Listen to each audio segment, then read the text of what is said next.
প্রিয় ভাইরা, খুবই সংক্ষেপে আমার বক্তব্য শেষ করব।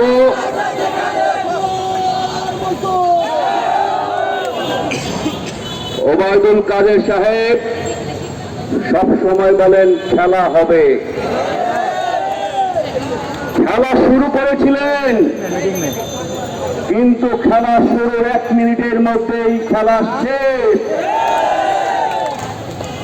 ওবায়দুল কাদেরকে খেলতে যে বলেছিলেন, তিনি দেখেছেন খেলা চললে 11 গোল খেয়ে মাঠ থেকে বের হয়ে যেতে হবে, ফলে তিনি আবার খেলা বন্ধ করে দিলেন। আমরা বলতে চাই, এভাবে ভণ্ডামি করে জনগণকে বোকা বানানো যাবে না।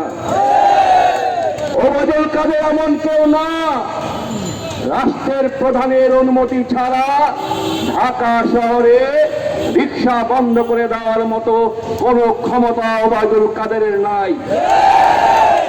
তারা সিদ্ধান্ত নিয়ে রিকশা বন্ধ করতে চেয়েছিল, কিন্তু ঢাকা শহরের গরিব মানুষ যেভাবে রাস্তায় নেমে এসেছিল, তাতে তারা ভয় পেয়ে গেছে, তাদের তত্ত্বে ত্রাস চেপে গেছে। সেই কারণেই তারা সেই ঘোষণা প্রত্যাহার করে নিয়েছে। শ্রমিকের শক্তি তাদেরকে তাদের ঘোষণা প্রত্যাহার করতে বাধ্য করেছে। আমাদের উদীচীর ভাইরা বলে গেছেন, সব গরিব মানুষকে জাগিয়ে তুলতে হবে, তাদের উপর যে অত্যাচার হচ্ছে, অনাচার হচ্ছে, তার বিরুদ্ধে বিদ্রোহ করতে হবে।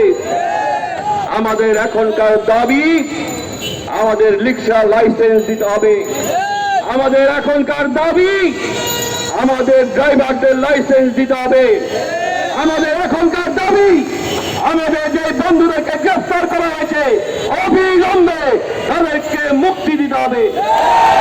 আর যারা আহত হয়েছে, সরকারের খরচে তাদের চিকিৎসা চালাতে হবে। আমরা রাস্তায় আছি, রাস্তা আমাদের ঘর, রাস্তায় আমাদের জীবিকা, রাস্তা থেকে আমরা কখনো যাব না।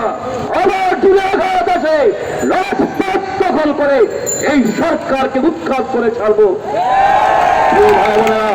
এই কথা বলে আপনাদের সবাইকে ধন্যবাদ জানিয়ে, এই বিজয়ের জন্য আপনাদেরকে কৃতিত্ব দিয়ে আমি আমার বক্তব্য শেষ করছি। ধন্যবাদ। লাল সালাম। ধন্যবাদ।